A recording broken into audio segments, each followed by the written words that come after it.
Okay, so this was round 9, last round. I'm on 2.5 out of 8, but I'm hoping for a win in this last game. I'm paired against Josiah Stearman, who I think was the 10th seed in the tournament, the only player lower rated than me. But he was actually having, I think, a reasonable event, although I think he had lost like 1 or 2 games leading up to this one, so he was kind of having a difficult end to the tournament. So yeah, I definitely wanted to win this game, finish the tournament on a high note. I decided to start with knight f3 here. He played d5, and I went for e3, the so-called e3 poison setup. I don't remember exactly why I went for this one in this game. I often do this against players who are playing like the Slav or the Queen's Gambit declined. I guess I wasn't sure what exactly he's going to play against d4, so I don't know. I decided to play this one. I felt like it might be a reasonable choice, and generally I do like to try to surprise people in the opening if I can. So he went for d5, e3, knight f6. I mean, there's a million setups here that the black can choose from. So he goes for like a Queen's Gambit decline type of setup. I played b3. Its idea here is just to develop the pieces, eventually maybe play d4 anyway, and get some kind of d4 structure, but with the somewhat tricky move order.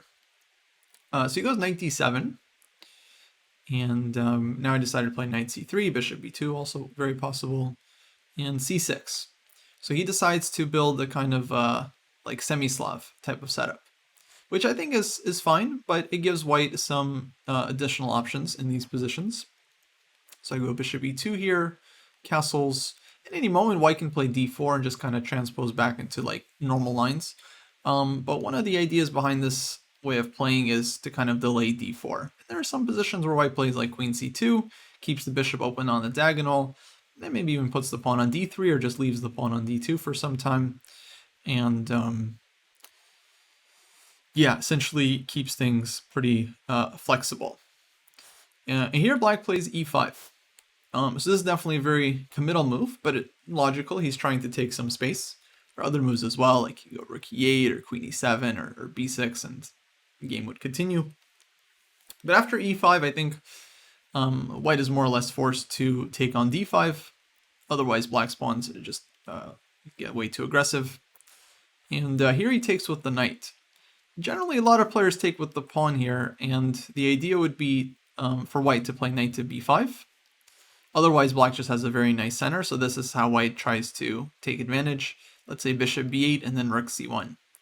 And so this is a pretty typical idea for white in these positions, but the idea is just to plant the knight on c7 and eventually force black to give up the dark square bishop. So for example, a6.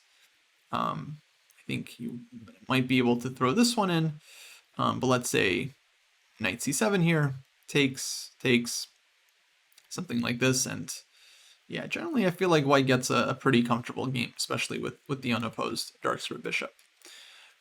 So that's kind of the usual approach, but he goes knight takes d5, which doesn't allow this knight b5 stuff, but then doesn't give black as good a share of the center. And after knight e4, we basically get a position that very much resembles kind of like a reverse Sicilian in terms of the structure. And if you think about the open Sicilian, in this case, black is playing the white side. Black hasn't really developed in like the most ambitious way.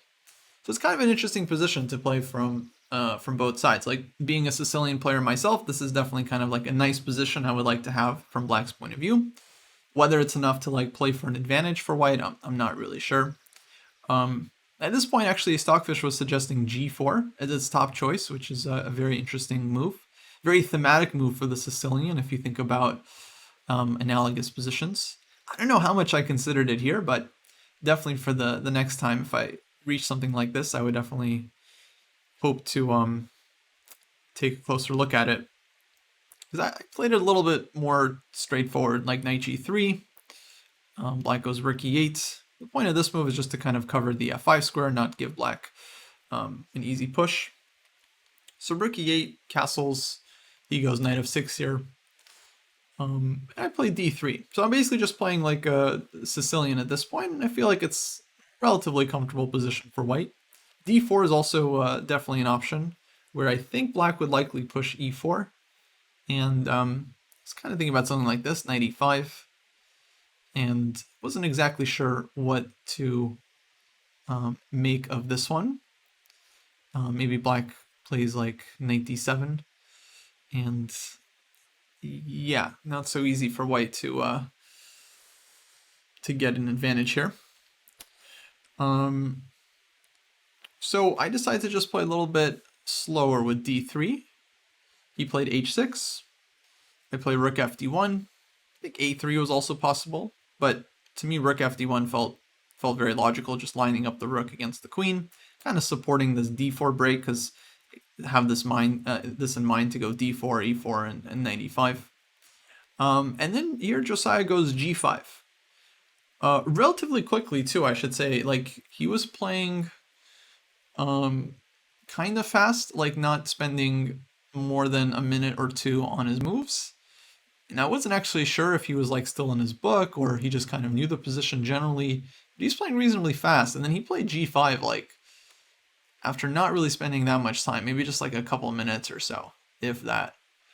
So I really wasn't sure what to think at first, because I thought like, wow, is this some kind of like really scary idea, or what's going on here? But once I calmed down, I started feeling very, very skeptical. Especially because now like my idea to go d4 and knight e5 actually just feels much stronger with this bishop possibly opened up on this diagonal. So yeah, I thought for a little bit, but then I end up just breaking with this one and planting my knight here. And yeah, actually black is already experiencing big problems, because the e4 pawn is hanging, and yeah, I'm definitely threatening to take this one. And if bishop takes e5, d takes e5, this pawn is super strong. The d file and knight e4 is coming, and black's position is just kind of collapsing. In fact, it was even stronger to start with e4 in this position, which I didn't really consider that much. But it is kind of a logical move, because the knight is forced to jump somewhere. Let's say knight f4 looks like the most tempting, and then after d4, white is able to just kind of completely explode the position, especially this diagonal, and black isn't able to play e4 and at least try to keep things a little bit blocked up. So this one probably even stronger for white. Let's say takes, and knight is coming to d4 and to f5, and yeah, black's king side is really just super, super weak. So yeah, I think definitely makes sense to do this. I think the bishop pair is not super important. I think just the king side here is going to be yeah, just wide open. Especially this f5 square is very, very nice for white. So yeah, but I don't know. I think my way was nice as well, because here white is actually just winning a very clean pawn with knight takes e4. Black just doesn't have like a way to stop this one, surprisingly enough. So he started spending some time here, and eventually he plays g4. Maybe was the best move given the situation. Again, there's really not much black can do here. Knight b4, I should note, is met with queen c4, and everything is hanging. So yeah, kind of a tough position for black. So g4, I took, takes, he goes f5, I drop back, and queen g5. So this is black's idea. I mean, he's just going to play down a pawn, but he has some nice blockade on the light squares, actually, and it's not so clear how white can break through here. I think I did a reasonable job. I mean, I just played like what I felt like was more or less the most natural moves, with bishop c4, bishop e6, and I go e4. The engine seems to think that white didn't really have to rush with anything and could actually just prepare stuff like rook f1, rook e1, bishop d3, and very slowly prep this e4 break, a3 somewhere. But I don't know, in the game, I mean, I didn't really want to see my opponent's h-pawn start to run down and, you know, looking for some break. So I think what I did was very reasonable with the quick e4. Takes. Now I have ideas to go bishop d3 and start targeting black's kingside. That's super weak. Yeah, definitely felt like a nice position. Could also maybe even use the square for rook left at some point. So he takes on e5, which is kind of surprising, but it made sense because he, again, is just playing for the light square blockade. D takes E5. I thought about the endgame, but ultimately didn't want it because I felt like black's king is a lot weaker here. So it seemed like I should keep the queens on the board. And now he goes rook f8. Had he gone b5, then I would have definitely taken a bunch of times on d5. Since here we're sacrificing the exchange, we get 2 pawns right off the bat, and then we get a third pawn with queen takes b5 next move. So this position I evaluated as just completely winning for white because we have the material and black's king ends up, still super, super weak. But he doesn't do that. He plays rook f8, which I think is probably a better move, looking for like rook f4. I really wasn't sure what's the best way to play this. I end up going bishop c1, hitting the queen to g7. It's very important that I have this queen g6 check, so there's no like queen h4 or anything, because this one. So he goes queen g7. Now I play bishop e3. And I just felt like my bishop is better placed on this square, covering f2 and controlling this diagonal, whereas here it's just kind of blockaded. Rook a8. And now I played rook ac1. And this is where I think, I start to go definitely a little bit wrong here. I wasn't sure what to do. Now that the bishop on e6 is defended, black is starting knight to c3 here. And so my move just covers this one, but allows black to take on e3, and position starts to simplify a little bit. And in fact, I end up losing my e-pawn here. So takes, and I end up taking this one.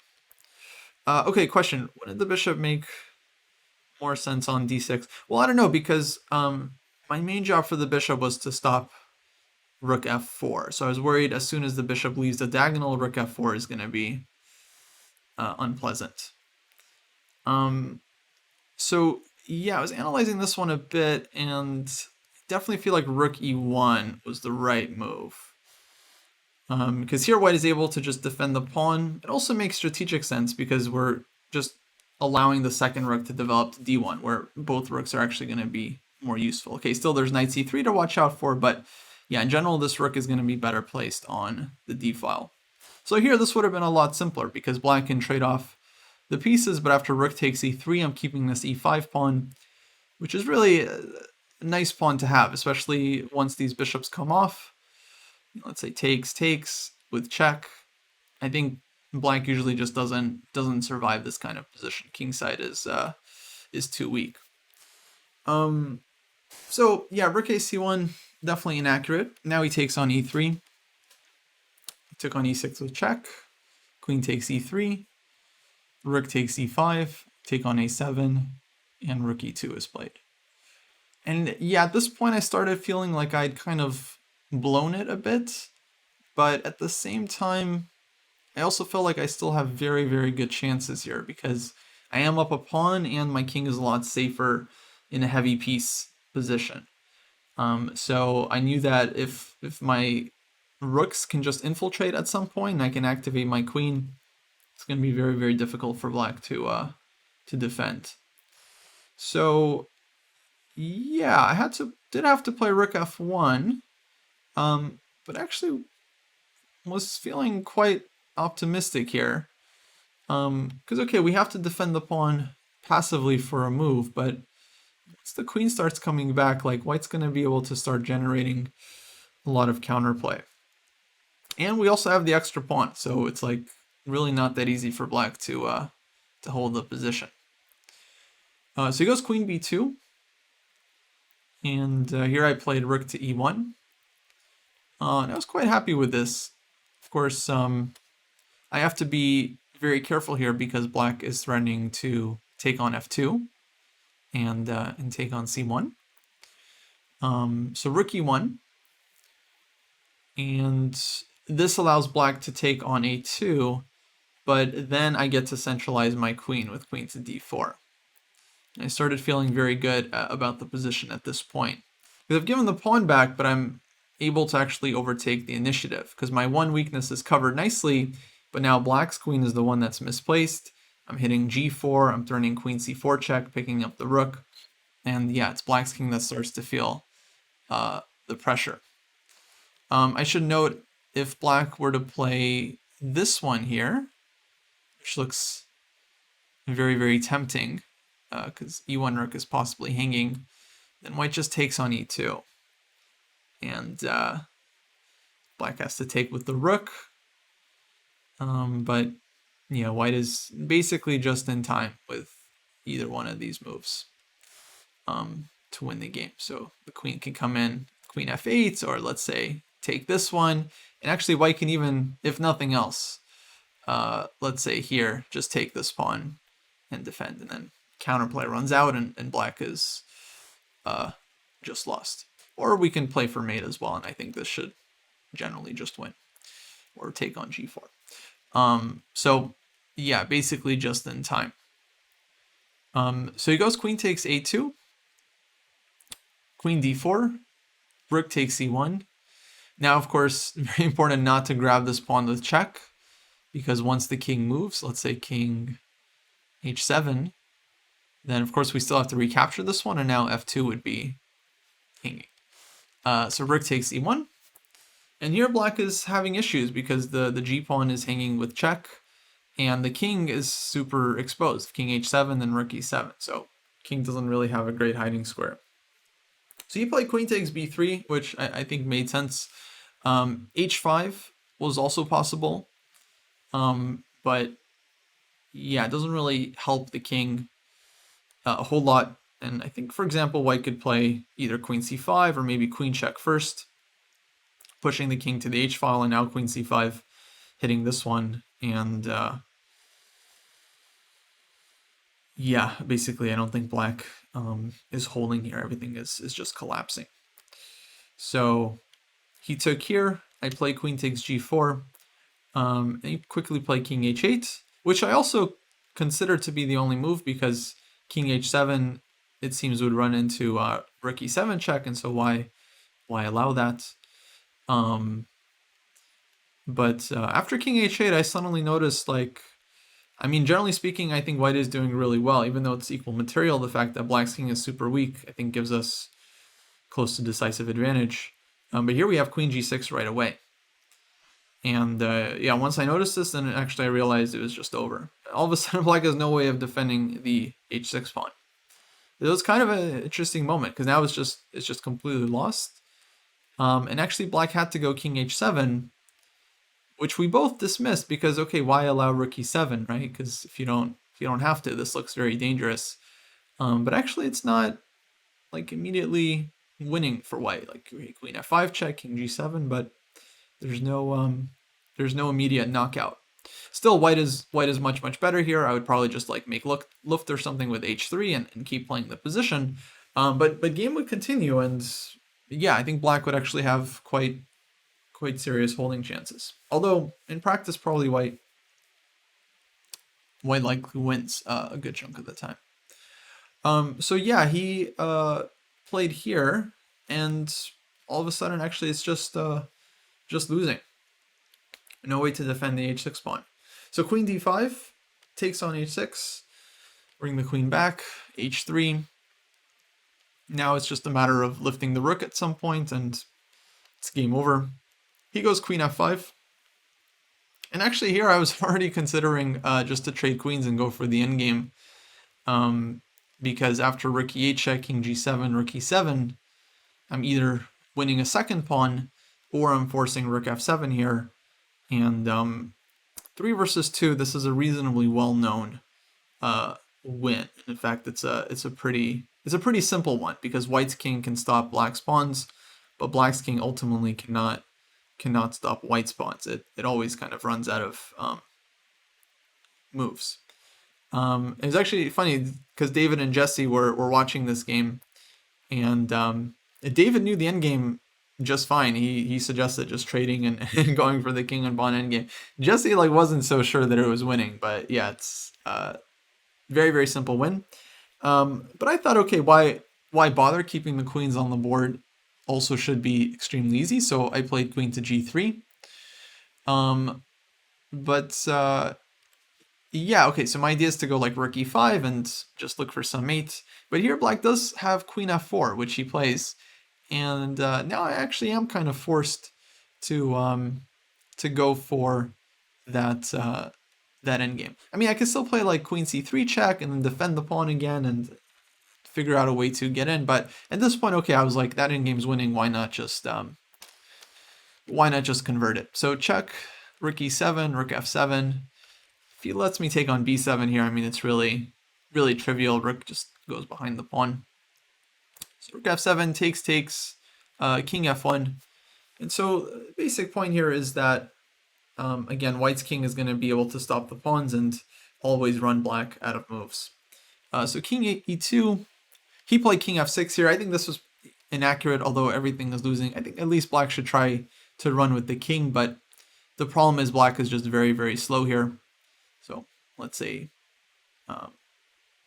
b4, I'll push this one, c5, let's say we play king d2, and already on king d5, white is pushing h6, and so black is very far from getting anywhere. And if black keeps the king on the king side, then we get pretty much the same endgame that we see in the game, where white is going to be able to win. So king f6, h4, c5, I push this one, b4, king d3, b3, king c3, c4. Now black's pawns are stuck, and now white just pushes the king side pawns. Now there is a well-known idea in king and pawn endgames. So if, for example, let's say black brings the king back all the way here, and then plays this one, let's just say we actually get this position. So this is kind of a well-known thing. If the king wants to fight against the pawns, it can, but it needs distance. And the idea is that the king matches whichever pawn advances first. So if white plays like g6, for example, black plays king g7, and the pawns are stopped. Or if white starts with this one, then king h7, and this one, king here. And so the pawns actually can't promote on their own. But the problem is, of course, the white's king can just move. And so black's king can't maintain his position. So here, and again, white wins. So this is actually kind of a cool thing to know, because if my king did not have a move, if my king was paralyzed, then actually white would be losing. If you imagine some position where my king just can't move, then white would just be in zugzwang. I would have to push some of my pawns, and I would just lose the pawns one by one. So it's a good motif to know. But of course, here with white's king being mobile, then it's just a very easy win. In fact, it would also be winning if white's pawns were on, if two of white's pawns were doubled. I'll show you guys afterwards in kind of a nice way. If the pawns were on a3 and c4, does black win? No, I don't think so, right? I just go king c2. I think black is still the one that runs out of moves. Yeah. So game ended like this. I played f4 because the king can't take anything without letting the h-pawn run. And it's important there aren't any ideas like here, h7, b2, takes, king d2. Black is just not in time. So king h6, and yeah, essentially it was very straightforward from here. And the game ended with a nice promotion to finish. So yeah, that was it. Actually, let me set up the other endgames. Like I mentioned, actually, even if two of white's pawns were doubled, let's say we had this position, and you're trying to figure out how to win here. Basically, you would play here. Oops, should be white to play. Let's say black comes up. So you push, black plays here, and this would be kind of the key idea to know. If you keep pushing, then you're losing the pawn. But you can play king c3. So black pushes b2, because actually black's king is now stalemated, but black pushes b2, white takes, black pushes here. Now, very important, that white makes the right move here, but let's say king c1 or king b3, black pushes, and then white is in time to go h7 check, which I always really love this trick. You have h7 check, forcing the king to take. Now you can take the pawn, and there's no stalemate. So it's kind of a funny idea, but it's very much worth knowing, because you might find yourself having this endgame one day, and if you're not sure how to win it, now you know. So white can put the king in a stalemate, and then run the king out of moves. But yeah, if black's pawns were too far advanced, then it wouldn't work. Right, after b2, actually you can also just play here. This is even easier. Exactly.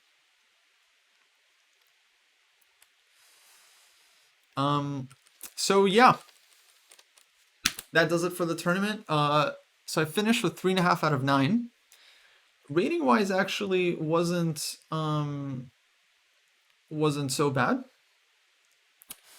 Only ended up losing 1 point, but play wise, it's pretty bad. I feel like I could have done a lot better in a lot of these games. Some had issues in the end game, some had issues in the middle game, a lot had issues with calculation. A lot to work on after this tournament.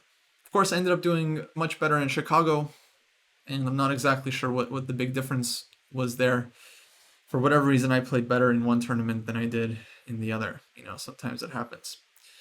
But yeah, well, we're going to keep analyzing the games next up with the Chicago Open, and hoping to get ready for next tournament in Vegas.